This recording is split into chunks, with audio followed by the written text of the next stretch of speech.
اعوذ باللہ من الشیطان الرجیم بسم اللہ الرحمن الرحیم۔ آج 11 رمضان المبارک کی سحری کے ساتھ میں ایک مرتبہ پھر ایک شارٹ ویڈیو کے ساتھ حاضر ہوں۔ آج کی اس شارٹ ویڈیو سے ہم تراویح کے مسائل کا آغاز کریں گے۔ پچھلی 10 ویڈیوز میں ہم نے روزے سے متعلق تفصیل سے مسائل سنے۔ اس ویڈیو میں ہم تراویح کا آغاز کرتے ہیں۔ تراویح کا ثبوت بہت سی احادیث کریمہ سے ہے۔ ایک حدیث پاک میں آپ کے سامنے بیان کرتا ہوں۔ یہ صحیح مسلم میں ہے، باب الترغیب فی قیام رمضان وہو التراویح۔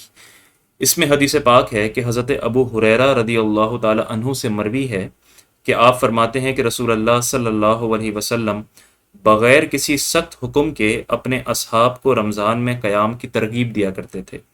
پس آپ نے فرمایا، جس نے حالت ایمان اور احتساب کے ساتھ، یعنی اللہ کی رضا کے حصول کی نیت سے اپنے نفس کے احتساب کے ساتھ رمضان میں تراویح میں قیام کیا یعنی تراویح میں، تو اس کے گزشتہ تمام گناہ معاف کر دیے جائیں گے، یعنی تمام صغیرہ گناہ معاف ہو جائیں گے۔ اور پھر یہ معاملہ یعنی تراویح کا معاملہ اسی طرح جاری رہا۔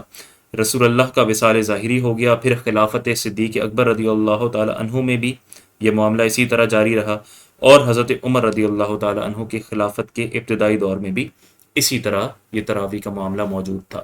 تو تراویح کا ثبوت احادیث کریمہ سے ہے، صحابہ کی سنت سے ہے، تابعین کی سنت سے ہے، یہ کثرت سے یہ چیز پائی جاتی ہے، اور اس میں کسی قسم کا شک و شبہ نہیں۔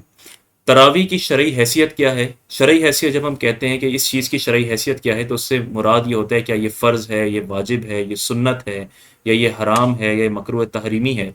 تو تراویح جو ہے وہ رمضان الکریم کی ہر رات میں ہر بالغ مرد اور عورت پر 20 رکعت نماز تراویح یہ سنت مؤکدہ ہے۔ رمضان کی ہر رات میں مرد اور عورت دونوں پر 20 رکعت نماز تراویح یہ سنت مؤکدہ ہے۔ سنت مؤکدہ ہر اس چیز کو کہتے ہیں کہ وہ عبادت کہ جس پر نبی کریم صلی اللہ علیہ وسلم نے دوام فرمایا ہو، کبھی ایک یا دو مرتبہ چھوڑ دیا ہو لیکن ویسے دوام فرمایا ہو۔ اور اس کا حکم یہ ہوتا ہے کہ اگر اسے ایک یا دو مرتبہ بغیر عذر کے چھوڑا جائے تو یہ انسان گناہ گار نہیں ہوتا، لیکن شریعت کی طرف سے ناپسندیدگی ہے۔ لیکن اگر اسے چھوڑنے کی عادت بنا لی جائے تو پھر انسان جو ہے وہ گناہ گار ہوتا ہے۔ تو یہاں سے ہمیں پتہ چلا کہ تراویح جو ہے مرد اور عورت، اور رمضان کی ہر رات میں 20 رکعت تراویح یہ سنت مؤکدہ ہے۔ اب اس کی جماعت کا کیا حکم ہے؟ تو اس کی جماعت کا حکم ہے سنت مؤکدہ علی الکفایہ۔ علی الکفایہ کا مطلب یہ ہوتا ہے کہ ایک محلے میں اگر چند لوگوں نے بھی وہ چیز کر لی تو پورے محلے کی طرف سے حق ادا ہو گیا۔ تو اگر ایک محلے کی مسجد میں جماعت ہو گئی، یا ایک محلے کے کسی گھر میں تراویح کی جماعت ہو گئی، تو پورے محلے کی طرف سے جماعت کا حکم جو ہے وہ ساقط ہو گیا، وہ جماعت کی ادائیگی ہو گئی۔ اور اس سے یہ پتہ چلا کہ اگر ایک جماعت ایک محلے میں ہو جائے، اس کے بعد ہر ایک کے لیے آپشنل ہے، چاہے تو وہ جماعت سے تراویح پڑھے، چاہے تو وہ گھر میں تراویح پڑھ لے۔ اسی طرح ایک سوال یہ کیا جاتا ہے کہ کیا ختم قرآن ہونا ضروری ہے؟ ایسا بالکل ضروری نہیں ہے۔ آپ بہتر یہ ہے، مستحب یہ ہے کہ آپ ایسے مقام پر تراویح پڑھیں کہ جس میں آپ ایک مکمل قرآن سن لیں، لیکن یہ کوئی لازم و ضروری نہیں ہے۔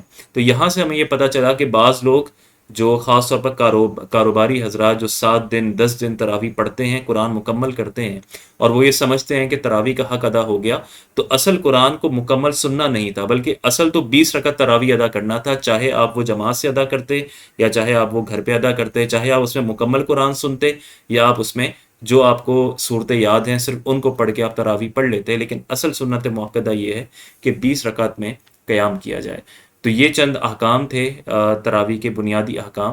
انشاءاللہ اگلی ویڈیوز میں ہم تراویح کے کچھ دیگر مسائل بھی سنیں گے، مثلا خواتین کا مسجد میں جا کر تراویح ادا کرنا، یا گھر میں تراویح کی جماعت کروانا۔ اسی طرح تراویح کے اور دیگر جو مسائل ہیں انشاءاللہ اس پر بات چیت ہوگی۔ السلام علیکم ورحمۃ اللہ وبرکاتہ۔